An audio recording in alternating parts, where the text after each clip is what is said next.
जाने के लिए आगे How बढ़ते हैं। Christ's bride has committed adultery, कैसे मसीह के दुल्हन ने व्यभिचार किया है, just like Eve did, ठीक जैसे कि हव्वा ने किया, and split her own God in three. और अपने ही खुदा को 3 टुकड़ों में बांट दिया। एक बड़ी अजीब सी तस्वीर समझ में आई। आप आजकल पढ़ते ना कि एक प्रेमिका ने अपने प्रेमी के कारण अपने ही पति को मार दिया।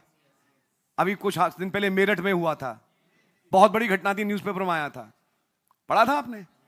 प्रेमिका ने उस प्रेमी के कारण अपने असली पति को मार दिया। नबी वही चीज यहां बोल रहे हैं।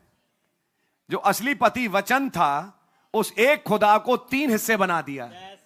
कह रहे ये था कत्ल जो इस चर्च ने किया अपने पति मसीह का, कि उसको एक खुदा से 3 हिस्से बना दिया, बाप बेटा रूल कुदुस। यह था कत्ल। किसके कारण? एक रोमी देवताओं के कारण। जब वो रोमी देवताओं के चक्कर में पड़ गई 325 ईस्वी में, जो चक्कर में पड़ गई अपने और प्रेमियों के साथ, जो कि ये तमाम देवी देवता जो कि मसीहत बन के आ रहे थे उसके पास, सब चीज जो थी वो पुराना, आपको याद है रोमी धर्म कैसे मसीहत बन के आ गया, और वो उसके साथ मिल गई और अपने पति मसीह को मार गई। क्या इस दंड की माफी है? इस तस्वीर में अगर आप देखें तो जितने भी चर्चेज हैं, और ये बड़ी वैश्या जो कैथोलिक चर्च कहलाती है, इसका अंतफल क्या है? आग की झील। अब समझ में आई आपके? ये नजरिया है देखने का जो नबी इस संदेश में समझाएंगे। कैसे इसने अपने पति वचन का कत्ल कर दिया और उसके 3 टुकड़े बना दिए। पढ़ते ना खबर में, टुकड़े बना दिए, बोरी में डाले और फेंक के आ गए। वही हो रहा है यहां।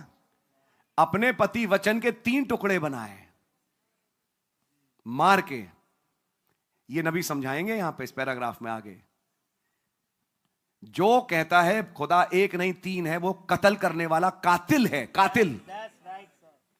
उसने वचन का कत्ल किया। समझ में आ रही है आपके? और कत्ल ही नहीं किया, 3 टुकड़े बना दिए। अब आपकी बात समझ में आ रही है? ऐसी दुष्ट कलीसिया, और मैं कहूंगा कलीसिया नहीं, कलीसियाएं, क्योंकि वो वैश्याओं की माता है। क्या ऐसी जगह से खुदावन का बीज आ पाएगा? कभी नहीं। और तब नबी समझाते हैं श्रेष्ठ गीत में कैसे लिखा है। क्या श्रेष्ठ गीत में तो भी लिखा है, और आप जाइए और भी किताबें लिखा है। बात तो खैर इजराइल की हो रही है, लेकिन वहां से तस्वीर आपको समझ में आएगी। इस चर्च की भी जो पेंतेकुस्त के दिन से चालू हुई, सेम कहानी है। जो यहोवा की दुल्हन इजराइल की कहानी, वही मसीह की दुल्हन जो पेंतेकुस्त के दिन आई उसकी कहानी सेम है। तू सड़क पे बैठी रही और हर राह पे आने वाले के लिए तूने अपने आप को उघाड़ा किया। ये बाइबल की आयत है, नबी उस आयत को कोट कर रहे हैं। तो ये उघाड़ा होना क्या है? हर मनुष्य के द्वारा बनाई गई ठग विद्या और शिक्षा के लिए तूने अपने आप को खोल दिया। तूने हर किस्म की शिक्षा को ग्रहण किया।